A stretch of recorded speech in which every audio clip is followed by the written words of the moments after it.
خوش آمدید. آج ہم ٹیکسس میں جو حالیہ سیلاب آیا ہے اس پہ بات کر رہے ہیں، خاص طور پر جو متاثرین ہیں اور ان تک جو مدد پہنچ رہی ہے امریکی حکومت اور عوام کی طرف سے. جی بالکل. ہمارے پاس جو ذرائع ہیں ان کی روشنی میں دیکھیں گے کہ کیا صورتحال ہے، کون مدد کر رہا ہے، کیسے مدد کر رہا ہے. جی یہ بہت اہم موضوع ہے. تو آئیے اس کا تھوڑا گہرائی سے جائزہ لیتے ہیں. بالکل. یہ جو سانحہ ہے یہ 4 جولائی 2025 کو شروع ہوا اور جو ٹیکسس ہل کنٹری کا علاقہ ہے، خاص کر کیئر کاؤنٹی، وہ بہت زیادہ متاثر ہوا ہے. اور افسوس کی بات یہ ہے کہ ذرائع بتا رہے ہیں کہ 100 سے زیادہ اموات ہوئی ہیں. انا للہ. اور 160 سے زیادہ لوگ ابھی تک لاپتہ ہیں. بہت بڑی تعداد ہے. اور وہ کیمپ مسٹک والا واقعہ بھی، وہ تو بہت ہی دل دہلا دینے والا تھا، ہے نا؟ بچے تھے اس میں. جی کیمپ مسٹک کا واقعہ، جہاں بچے اور ان کے کاؤنسلرز وہ سیلاب ریلے میں بہہ گئے، وہ واقعی بہت ہی المناک ہے. اور ذرا یہ بھی بتا رہے ہیں کہ یہ سیلاب آیا بہت تیزی سے. ہاں یہی تو سب سے زیادہ تشویشناک بات تھی.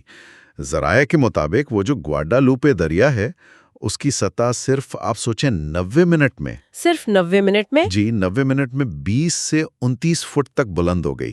ارے یعنی لوگوں کو بالکل وقت نہیں ملا ہوگا سنبھلنے کا. بالکل نہیں، اسی لیے اتنا زیادہ جانی نقصان بھی ہوا. تو ظاہر ہے اتنی بڑی تباہی کے بعد امدادی کام تو فوراً شروع ہوئے ہوں گے. کون کون آگے آیا ہے؟ جی ہاں، رد عمل بہت تیز تھا.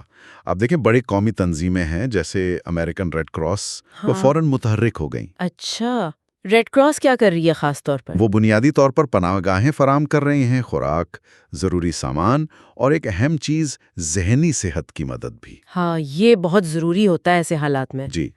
پھر سیلویشن آرمی ہے، وہ بھی بہت کام کر رہے ہیں.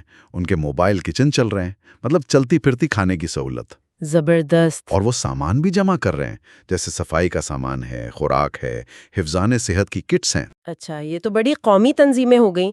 کیا مقامی سطح پر بھی کچھ ہو رہا ہے؟ یقیناً مقامی تنظیموں کا کردار بہت اہم ہوتا ہے ایسی صورتحال میں. جیسے ایک ہے Community Foundation of the Texas Hill Country. جی. انہوں نے ایک Kerr County Flood Relief Fund قائم کیا ہے جو مقامی تنظیموں کو فنڈز دے رہا ہے تاکہ وہ اپنی کمیونٹی کی مدد کر سکیں.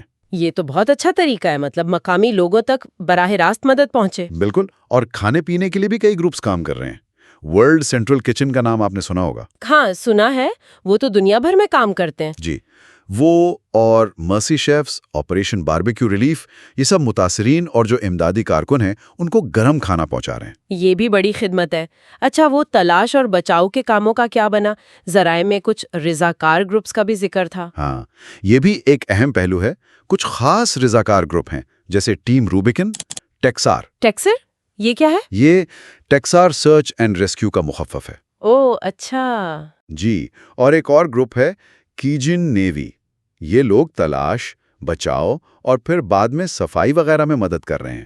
یعنی یہ عام شہری ہیں جو رضاکارانہ طور پر کام کر رہے ہیں؟ جی زیادہ تر. یہ بہت متاثر کن ہے. اور حکومتی سطح پر فیما تو ہے ہی، یعنی فیڈرل ایمرجنسی مینجمنٹ ایجنسی. جی، فیما کا کردار تو ہوتا ہی ہے. اور بڑی کمپنیاں بھی پیچھے نہیں ہیں.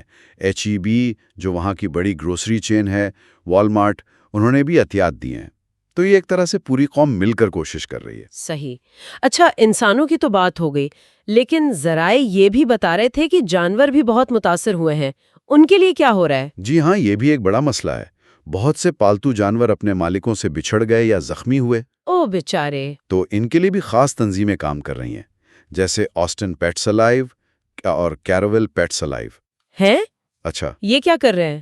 یہ سینکڑوں پالتو جانوروں کو ریسکیو کر رہے ہیں، ان کا علاج کروا رہے ہیں اور ان کو فاسٹر کیئر یعنی عارضی گھروں میں رکھ رہے ہیں. یعنی جب تک ان کے مالک نہیں ملتے یا کوئی مستقل انتظام نہیں ہوتا. جی بالکل. اور ایک اور تنظیم ہے آپریشن کائنڈنس. وہ بھی فاسٹرن، گود لینے اور جانوروں کے لیے کھانا وغیرہ فراہم کرنے میں مدد کر رہے ہیں. تو مطلب جانوروں کی فلاح کا بھی پورا خیال رکھا جا رہا ہے. کوشش تو پوری ہو رہی ہے.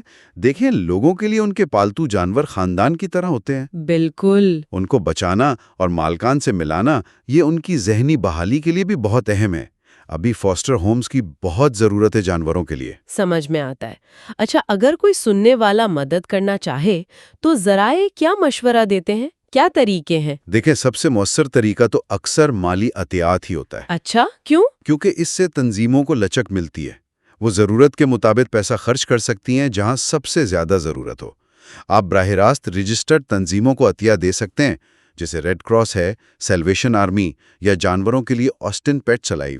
ٹھیک ہے، لیکن یہ دھیان رکھنا ہوگا کہ تنظیم اصلی ہو، ہے نا؟ دھوکہ دہی سے بچنا بھی ضروری ہے۔ بالکل، یہ بہت اہم نکتہ ہے۔ ہمیشہ تنظیم کی ساکھ چیک کر لینی چاہیے۔ ٹھیک ہے، اور مالی عطیات کے علاوہ کوئی اور طریقہ؟ جی، اگر جانوروں کی مدد کرنی ہے تو عطیات کے علاوہ آپ فوسٹرنگ کے لیے رضاکار بن سکتے ہیں یا پھر سامان دے سکتے ہیں، جیسے پالتو جانوروں کا کھانا، ان کے کریٹس وغیرہ۔ اچھا۔ اور انسانوں کے لیے کچھ مخصوص جگہوں پر وہ اشیاء بھی جمع کر رہے ہیں، جیسے حفظان صحت کی کٹس ہیں، صفائی کا سامان ہے یا ڈبہ بند خوراک۔ ٹھیک ہے، اور اگر کوئی خود جا کر کام کرنا چاہے رضاکارانہ طور پر؟ اس کے لیے بہتر یہی ہے کہ کسی رجسٹرڈ تنظیم کے ذریعے جائیں۔ ایسے ہی خود سے پہنچ جانا بعض اوقات منظم کوششوں میں رکاوٹ ڈال سکتا ہے۔ صحیح بات ہے، منظم طریقے سے کام کرنا بہتر ہے۔ جی، تو خلاصہ یہ ہے کہ تباہی تو بہت بڑی ہے ٹیکسس میں، اس میں کوئی شک نہیں، لیکن اس کے جواب میں جو ہمدردی اور مدد نظر آ رہی ہے کمیونٹی کی طرف سے، تنظیموں کی طرف سے، عام لوگوں کی طرف سے، وہ بھی غیر معمولی ہے۔ جی ہاں، بالکل۔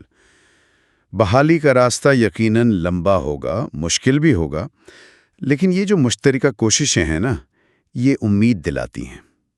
یہ دکھاتا ہے کہ مشکل وقت میں لوگ کیسے ایک دوسرے کے ساتھ کھڑے ہوتے ہیں۔ بالکل۔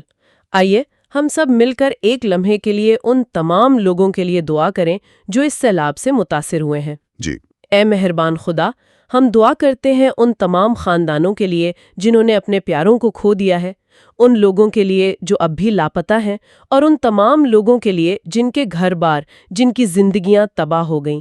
یا رب، انہیں سکون عطا فرما، انہیں طاقت اور ہمت دے۔ آمین۔ ان تمام امدادی کارکنوں کی حفاظت فرما جو اپنی جان خطرے میں ڈال کر دوسروں کی مدد کر رہے ہیں۔ اس مشکل گھڑی میں یا خدا امید کی شمع روشن رکھ اور ان سب کے لیے بحالی کی راہیں آسان فرما۔ آمین۔